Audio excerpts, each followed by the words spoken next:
Hello everyone. आज की हमारी इस वीडियो का टॉपिक है the homecoming by Rabindranath Tagore. यह एक शॉर्ट स्टोरी है। रविंद्रनाथ टैगोर को कौन नहीं जानता। उनको गुरुदेव भी कहा जाता है। इनका जन्म 1861 में हुआ और डेथ 1941 में हुई। वो पोएट, म्यूजिशियन, नॉवेलिस्ट और प्ले राइटर थे। He was the first Asian to win the Nobel prize. वो ऐसे पहले एशियन थे जिन्होंने नोबेल प्राइज जीता था। उनको गीतांजलि के लिए 1913 में लिटरेचर में नोबेल प्राइज मिला था। उनकी कुछ फेमस नॉवेल्स है जैसे घर बहरे, जोगाजोग और गोरा। द होम कमिंग ये एक ट्रेजिक स्टोरी है फटिक नाम के लड़के की। ये स्टोरी पहले तो बहुत ही प्लेफुली स्टार्ट होती है और बाद में एंड में इसका एंड ट्रेजिक होता है। फटिक एक बहुत ही नटखट लड़का है और उसकी माँ उसे सुधारने का बहुत प्रयास करती है, लेकिन उसकी माँ के ये प्रयास फटिक को पसंद नहीं आते। और एक दिन फटिक के मामा जब गांव में आते हैं तो फटिक को अपॉर्चुनिटी मिलती है मामा के साथ कलकत्ता जाने की। तो फटिक झट से तैयार हो जाता है और कलकत्ता जाता है और वहीं से फटिक की ट्रेजिक स्टोरी स्टार्ट होती है। फटिक एक गांव में अपनी माँ और एक छोटे भाई माखन इनके साथ रहता है। फटिक के फादर की डेथ हो चुकी है। जब स्टोरी स्टार्ट होती है तो फटिक एक बहुत ही मिस्चीवियस लड़का है। वो स्कूल वूल नहीं जाता और ऐसे ही दिन भर अपने दोस्तों के साथ घूमता रहता है। वैसे ही एक दिन घूमते घूमते वो नदी के पास जाते हैं सभी लोग, फटिक और उसके दोस्त, और वहां पे एक लकड़ी का बहुत ही बड़ा टुकड़ा देखते हैं। उस लकड़ी के टुकड़े से एक नाव बनाई जा सकती है, लेकिन फटिक के दिमाग में आता है कि अब इसका कुछ मिस्चीवियस करते हैं, मतलब जो नाव बनाने वाले हैं उनको परेशान किया जाए। तो वो सोचता है कि इस लकड़ी के टुकड़े को कहीं और दूर जाकर फेंका जाए। तो सभी लड़कों को वो कहता है इस लकड़ी के टुकड़े को हम बहुत ही दूर जाकर फेंक देंगे। सभी लड़के उसको उठाने की कोशिश करते हैं, लेकिन वो टुकड़ा हिलता नहीं। तभी उस लकड़ी के टुकड़े पे फटिक का छोटा भाई माखन जाकर बैठता है। बाकी सभी लड़के माखन से बोलते हैं कि तुम वहां से हट जाओ, लेकिन माखन उनकी नहीं सुनता। उनको बाकी लड़कों को परेशान करना होता है माखन, तो माखन वहां से नहीं हटता। तो बाकी बच्चे फटिक को कहते हैं कि माखन को बोले वहां से हट जाए। तो फटिक माखन से बोलता है कि तुम वहां से हट जाओ। 2-3 बार बोलने के बाद भी माखन वहां से टस से मस नहीं होता। तो अब फटिक का प्राइड सामने आ जाता है।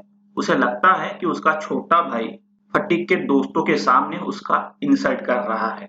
तो फटिक अपने दोस्तों से कहता है कि माखन के साथ लकड़ी के टुकड़े को ही पानी में फेंक दे। तो सारे बच्चे वैसा ही करते हैं, माखन के साथ ही लकड़ी के टुकड़े को पानी में फेंक देते हैं और इसमें माखन गीला हो जाता है। उसको ज्यादा चोट नहीं आती, लेकिन वो रोता रोता बाहर आता है और फटिक को मारने लगता है।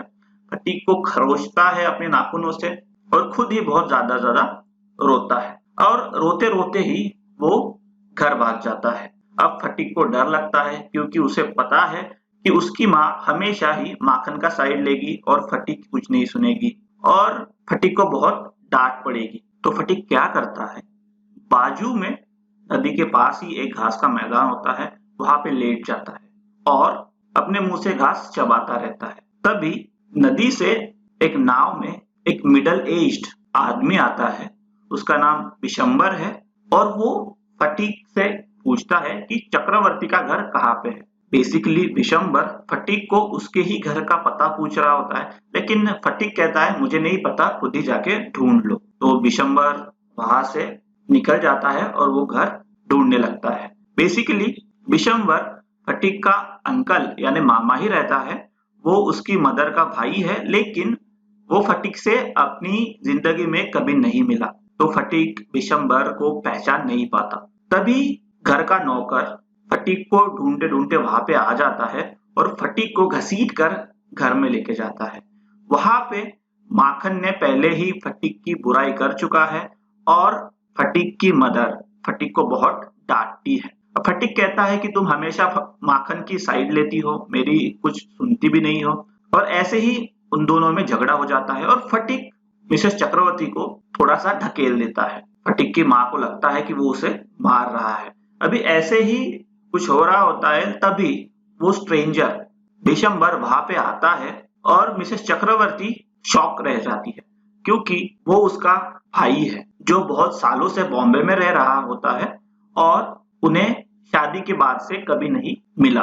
और विशंबर अपनी बहन के घर में कुछ दिन के लिए रहता है। मिसेस चक्रवर्ती अपने बच्चे फटीक के फ्यूचर के बारे में बहुत चिंतित होती है और वो अपने भाई को ऐसा बताती है। तो विशंबर अपनी बहन को एक सजेशन देता है कि वो फटीक को अपने साथ कलकत्ता लेके जाएगा और कलकत्ता में उसको पढ़ाएगा। बाहर का वातावरण, बाहर का एटमॉस्फेयर से उसको चेंज हो सकता है, इसलिए मिसेस चक्रवर्ती अग्री हो जाती है। और फटीक को अब उसका जो एटमॉस्फेयर है, उसकी मदर से चिड़चिड़ होती है, उसके भाई से चिड़चिड़ होती है और उसको जैसे ही नई अपॉर्चुनिटी मिलती है कलकत्ता जाने की, वो झट से रेडी हो जाता है। और कुछ दिनों बाद फटीक विशंबर के साथ कलकत्ता जाता है, लेकिन विशंबर की वाइफ यानी फटीक की मामी फटीक को देखकर खुश नहीं रहती। वो बहुत चिड़चिड़ करती है, क्योंकि उसके पहले से ही 3 लड़के हैं जिनको खाना खिलाने में ही उसका दिन निकल जाता है और वो बहुत ही कठिनाई से उन 5 का पेट पालते हैं और फिर से एक खाने के लिए मुंह आ जाता है वहां पे, ऐसा फटीक की मामी सोचती है। तो फटीक जैसे तैसे वहां पे अपने अंकल के घर में रहने लगता है, लेकिन उसकी आंट उसका बिल्कुल भी ख्याल नहीं रखती, उसके साथ हमेशा रूडली बिहेव करती है, छोटी छोटी बातों पे उसको डांटा करती है, मारा करती है। और उसके जो कजिन है, तीनों कजिन फटीक से दूर रहते हैं, क्योंकि फटीक गांव का लड़का रहता है और ये सिटी बॉयज है। तो स्कूल में फटीक सबसे पिछड़ा हुआ लड़का रहता है, तो इन कजिन्स को फटीक अपना कजिन है ये बताने में शर्म आती है। बस जो विशंबर है यानी फटीक के मामा, वही फटीक के साथ अच्छे से बिहेव करते हैं। ऐसे में फटीक का बिल्कुल भी कलकत्ता में मन नहीं लगता और उसको अपने गांव जाने की जल्दी होने लगती है। उसको गांव का मैदान, नदी, उसकी माँ, उसका भाई, उसके दोस्त सभी याद आने लगते हैं और वो जैसे तैसे दिन निकालते रहता है। एक दिन फटीक अपने मामा से जाकर पूछता है कि वो कब गांव जा सकेगा। तो विशंबर फटीक को समझाते हुए कहते हैं कि अभी छुट्टियां नहीं है, अभी हॉलीडेज नहीं है, जैसे ही स्कूल को हॉलीडेज लगेंगे, छुट्टियां लगेंगी, तुम अपने गांव जा सकते हो। अभी ऐसे में ही फटीक पहले से ही बहुत ही पिछड़ा हुआ लड़का है स्कूल में और वो अपनी जो बुक है वो खो देता है। उसी दिन उसका रिजल्ट आता है और वो दूसरी बार फेल होता है, अपने स्कूल में वो दूसरी बार फेल हो जाता है। अब फटीक को चिंता होने लगती है, क्योंकि उसने अपनी बुक खो दी तो आंटी उसे बहुत ही ज्यादा डांटेगी और वो फेल भी हो चुका है। तो वो क्या करता है, जैसे ही स्कूल से वो निकलता है घर जाने के लिए, वो अपने मामा के घर जाने की बगैर कुछ दूसरा ही रास्ता पकड़ लेता है और वो वहां जाने लगता है। उतने में ही उसको बहुत ही तेज सर दर्द होता है और उसको बुखार आना शुरू हो जाता है और वो एक किसी घर के पास जाकर छूट जाता है।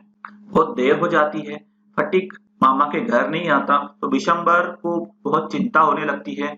वो और उसके जो बच्चे हैं वो उसे ढूंढने लगते हैं, लेकिन फिर भी फटीक नहीं मिलता। तो in the end Vishambar police में कंप्लेंट कर देता है। बहुत टाइम लगता है पुलिस वालों को फटीक को ढूंढने में, लेकिन फटीक को 2 पुलिस वाले लेकर आ जाते हैं।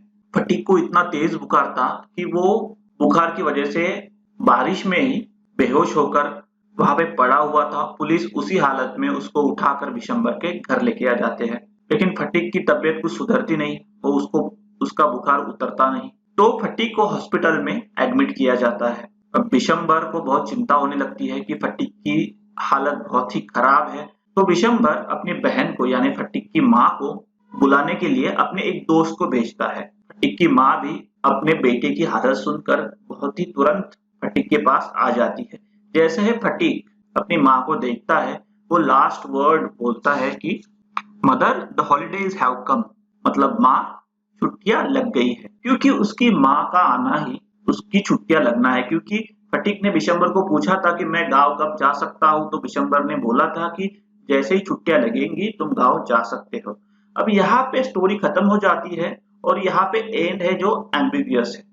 मतलब फटीक की डेथ होती है, शायद ऐसा हो सकता है कि फटीक की डेथ है, ये सजेस्ट करते हैं रविन्द्रनाथ टैगोर, या फिर ऐसा भी हो सकता है कि छुट्टियां लग गई है, फटीक अब गांव वापस जा सकता है। लेकिन यहाँ पे जो एंड है वो बहुत ही एम्बिगुअस है। यहीं पे द होम कमिंग ये स्टोरी खत्म हो जाती है। आई होप कि आपको ये वीडियो पसंद आई होगी। अगर आपको ये वीडियो पसंद आई है तो प्लीज इस वीडियो को लाइक करें, शेयर करें और हमारे चैनल को सब्सक्राइब करें। Thanks for watching and stay connected.